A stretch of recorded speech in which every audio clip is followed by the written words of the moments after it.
بسم اللہ الرحمن الرحیم۔ السلام علیکم ورحمۃ اللہ وبرکاتہ۔ پیارے دوستو، اسلامی تاریخ میں ایسی ہستیاں بہت کم ملتی ہیں جنہوں نے نہ صرف اپنی دولت بلکہ اپنی عقل و دانش سے بھی اسلام کی خدمت کی ہو۔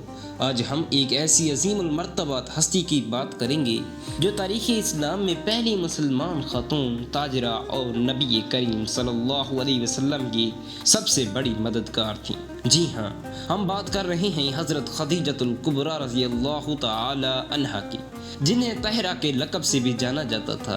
آپ کا تجارتی سفر کیسا تھا؟ آپ نے اپنے کاروبار کیسے چلائے؟ آپ نے نبی کریم صلی اللہ علیہ وسلم کو کاروبار کی پیشکش کیوں کی اور آپ کی تجارت کی حکمت عملی کیا تھی؟ ان تمام باتوں پر ہم تفصیل سے روشنی ڈالیں گے، تو ویڈیو کو آخر تک ضرور دیکھیں اور چینل کو سبسکرائب کریں اور ویڈیو کو لائک کرنا نہ بھولیں۔ حضرت خدیجہ مکہ کے ایک معزز قریش خاندان میں پیدا ہوئی۔ آپ کے والد خویلد بن اسد ایک کامیاب تاجر تھے جو قریش کے امیر اور معزز لوگوں میں شمار ہوتے تھے۔ آپ کی والدہ فاطمہ بنت زیدہ بھی قریش کے ایک معروف خاندان سے تعلق رکھتی تھیں۔ حضرت خدیجہ بچپن ہی سے غیر معمولی ذہانت، معاملہ فہمی اور دیانت داری کے لیے مشہور تھی۔ آپ کو طاہرہ یعنی پاکیزہ کہہ کر پکارا جاتا تھا۔ آپ کے والد کا کاروبار کافی وسیع تھا اور جب وہ وفات پا گئے تو حضرت خدیجہ نے اپنی عقل و دانش سے اپنے کاروبار کو مزید ترقی دی۔ حضرت خدیجہ عرب کے کامیاب تاجروں میں شمار ہوتی تھیں۔ اس زمانے میں خواتین کے لیے تجارت کرنا عام نہیں تھا، لیکن حضرت خدیجہ کی غیر معمولی ذہانت اور دیانت کی وجہ سے آپ کا کاروبار نہ صرف قائم رہا بلکہ بہت ترقی بھی کی۔ آپ کے تجارتی قافلے شام، یمن اور دیگر تجارتی مراکز تک جایا کرتے تھے۔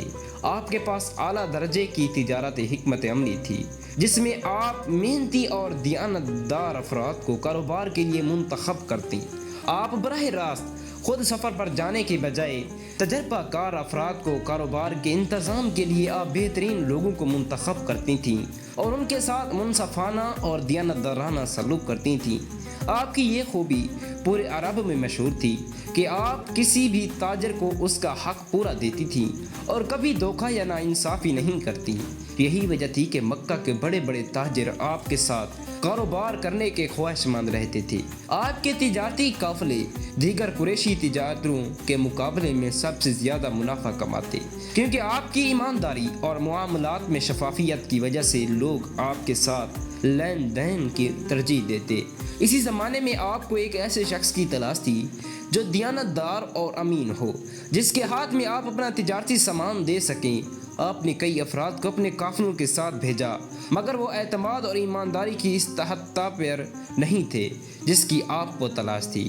پھر آپ کو نبی کریم صلی اللہ علیہ وسلم کے بارے میں معلوم ہوا، جو اپنی سچائی، ایمانداری اور شرافیت کی وجہ سے پورے مکہ میں الصادق الامین کے لقب سے مشہور تھے۔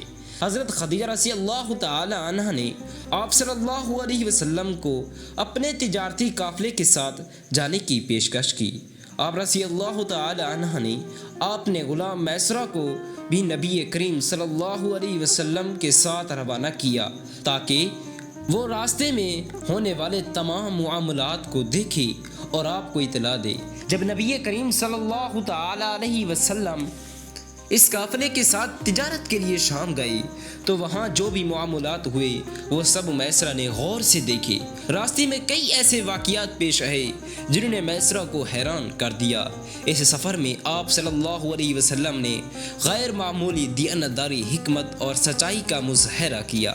جب نبی کریم صلی اللہ تعالی علیہ وسلم تجارت مکمل کر کے واپس مکہ مکرمہ پہنچے تو حضرت خدیجۃ الکبریٰ رضی اللہ تعالی عنہ کو معلوم ہوا کہ اس سفر میں غیر متوقع طور پر بہت زیادہ منافع ہوا ہے۔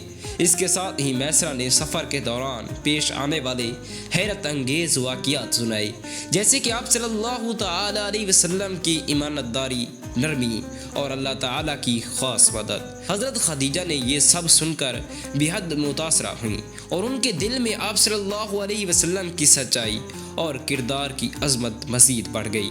حضرت خدیجہ رضی اللہ تعالی عنہ نبی کریم صلی اللہ علیہ وسلم کے اخلاق، سچائی اور دیانتداری سے بے حد متاثر ہو چکی تھی۔ وہ پہلے ہی جانتی تھی کہ آپ صلی اللہ علیہ وسلم بے مثال کردار کے مالک ہیں، لیکن اس تجارتی سفر کے بعد وہ آپ صلی اللہ علیہ وسلم کی شخصیت سے اور زیادہ متاثر ہوئیں۔ ان کے دل میں یہ خیال آیا کہ اگر انہیں زندگی کا ہم سفر ایسا ہی مل جائے تو یہ ان کے لیے سب سے بڑی سعادت ہوگی۔ حضرت خدیجہ رضی اللہ تعالی عنہ نے اپنی قریبی سہیلی نفیسہ بنت منیہ سے اس بارے میں ذکر کیا۔ نفیسہ نے ایک دانا اور معاملہ فہم خاتون تھی۔ انہیں حضرت خدیجہ رضی اللہ تعالی عنہ کی خواہش کو سمجھا اور نبی کریم صلی اللہ علیہ وسلم سے براہ راست بات کرنے کا ارادہ کیا۔ ایک دن موقع پا کر نفیسہ نے نبی کریم صلی اللہ علیہ وسلم سے کہا، محمد صلی اللہ علیہ وسلم، آپ اب تک غیر شادی شدہ ہیں، اگر آپ کو کسی نیک خاتون اور شریف خاتون سے نکاح کی پیشکش کی جائے تو کیا آپ قبول کریں گے؟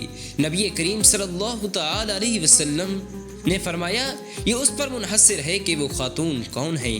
نفیسہ نے حضرت خدیجہ کا ذکر کیا اور بتایا کہ وہ آپ کے اخلاق، امانت اور سچائی سے بے حد متاثر ہیں اور نکاح کی خواہش رکھتی ہیں۔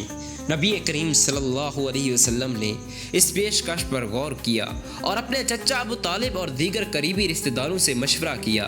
سب نے اس رشتے کو بہترین قرار دیا کیونکہ حضرت خدیجہ نے صرف مالدار اور باوقار خاتون تھی بلکہ وہ عزت، شرافت اور بہترین اخلاق کی بھی مالک تھی۔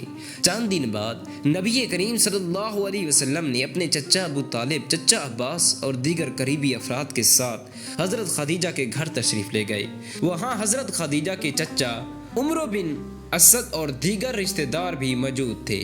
نکاح کی تقریب سادگی سے انجام دی گئی۔ ابو طالب نے نکاح کا خطبہ دیا اور مہر حق مقرر کیا گیا۔ نکاح کے بعد حضرت خدیجہ نے نبی کریم صلی اللہ تعالی علیہ وسلم کی خدمت میں اپنی تمام دولت اور کاروبار پیش کر دیا، لیکن آپ صلی اللہ علیہ وسلم نے اپنی سادگی اور قناعت کو برقرار رکھا اور اپنے ہاتھ کی کمائی پر اکتفا کیا۔ حضرت خدیجہ نبی کریم صلی اللہ تعالی علیہ وسلم کے ساتھ انتہائی محبت اور وفاداری سے زندگی گزارنے لگیں۔ وہ ہر مشکل گھڑی میں آپ صلی اللہ علیہ وسلم کا ساتھ دیتی، آپ کی ہمت بڑھاتی اور ہر پریشانی میں آپ صلی اللہ علیہ وسلم کو تسلی دیتی۔ یہ نکاح مکہ میں ایک مثال بن گیا۔ حضرت خدیجہ الکبریٰ رضی اللہ تعالی عنہا وہ عظیم خاتون تھیں جنہیں دنیا کی سب سے بڑی سعادت ملی کہ وہ نبی و آخر الزمان حضرت محمد مصطفیٰ صلی اللہ علیہ وسلم کی زوجہ محترمہ بنی۔ آپ صلی اللہ علیہ وسلم کی زندگی کے سب سے خوشگوار اور لمحات ان کے ساتھ بسر آئے، اور حضرت خدیجہ وہ واحد زوجہ تھیں جن کی موجودگی میں نبی کریم صلی اللہ تعالی علیہ وسلم نے کسی اور خاتون سے نکاح نہیں فرمایا۔ حضرت خدیجہ نے نہ صرف نبی کریم صلی اللہ علیہ وسلم کی زوجہ ہونے کا حق ادا کیا، بلکہ جب آپ صلی اللہ علیہ وسلم پر پہلی وحی نازل ہوئی اور آپ صلی اللہ علیہ وسلم پر بار نبوت ڈالا کیا تو سب سے پہلے آپ صلی اللہ علیہ وسلم کی تصدیق کرنے والی بھی وحی تھی۔ جب نبی کریم صلی اللہ علیہ وسلم پریشان ہو کر گھر واپس آئے اور فرمایا، مجھے اپنی جان کا خوف ہے، تو حضرت خدیجہ نے انہیں تسلی دیتے ہوئے کہا، ہرگز نہیں، اللہ آپ کو کبھی ضائع نہیں کرے گا۔ آپ تو صلہ رحمی کرتے ہیں، سچ بولتے ہیں، کمزوروں کا بوجھ اٹھاتے ہیں، مہمان نواز ہیں اور حق کی راہ میں دوسروں کی مدد کرتی ہیں۔ یہ الفاظ نبی کریم صلی اللہ علیہ وسلم کے دل کو قرار دے دینے والے تھے۔ حضرت خدیجہ نے ہر لمحے آپ صلی اللہ علیہ وسلم کا ساتھ اپنایا، مال و دولت، اپنی محبت، سب کچھ آپ صلی اللہ علیہ وسلم پر نچھاور کر دیا، اور یوں وہ اسلام کے سب سے پہلی ام المؤمنین کہلائیں۔ حضرت خدیجہ نے نبی کریم صلی اللہ علیہ وسلم کی ابتدائی نبوت کے دنوں میں جو قربانیاں دیں وہ تاریخ میں سنہری حروف سے لکھی گئی ہیں۔ جب مکہ کے مشرکین نے نبی کریم صلی اللہ علیہ وسلم اور ان کے ساتھیوں پر ظلم و ستم کے پہاڑ توڑنا شروع کیے تو حضرت خدیجہ نے ہر لمحہ آپ صلی اللہ علیہ وسلم کے ڈھال بن کر آپ کا ساتھ دیا۔ جب قریش نے نبی کریم صلی اللہ تعالی علیہ وسلم اور ان کے ماننے والوں پر شدید بائیکاٹ مسلط کر دیا اور شیب ابی طالب میں محصور کر دیا تو حضرت خدیجہ بھی بغیر کسی شکایت کے اس سخت آزمائش میں شریک ہوئیں۔ وہ ایک مالدار خاتون تھیں، لیکن ان 3 سالوں میں انہوں نے اپنی ساری دولت نبی کریم صلی اللہ تعالی علیہ وسلم اور ان کے ساتھیوں کی ضروریات کے لیے خرچ کر دیں۔ ان حالات میں کئی دن ایسے بھی آتے کہ کھانے کو کچھ نہ ہوتا، بچے بھوک سے بلکتے، لیکن حضرت خدیجہ نے کبھی بھی نبی صلی اللہ علیہ وسلم سے کوئی شکوہ شکایت نہیں کیا۔ وہ صبر استقامت کی ایسی مثال تھی جو رہتی دنیا تک مسلمانوں کے لیے مشعل راہ ہے۔ بائیکاٹ کے ان سخت سالوں کے بعد جب یہ پابندی ختم ہوئی تو حضرت خدیجہ کی صحت شدید متاثر ہو چکی تھی۔ برسوں کی مشقت، بھوک اور تکلیف نے ان کے جسم کو کمزور کر دیا تھا۔ نبی کریم صلی اللہ تعالی علیہ وسلم ان کی تکلیف دیکھ کر بے حد افسردہ ہوئے۔ وہ حضرت خدیجہ کے لیے دعا کرتے، ان کی خدمت میں مصروف رہتے اور انہیں ہر ممکن تسلی دیتے۔ بالآخر 10 ہجری رمضان کے مہینے میں حضرت خدیجہ اس دنیا سے رخصت ہو گئیں۔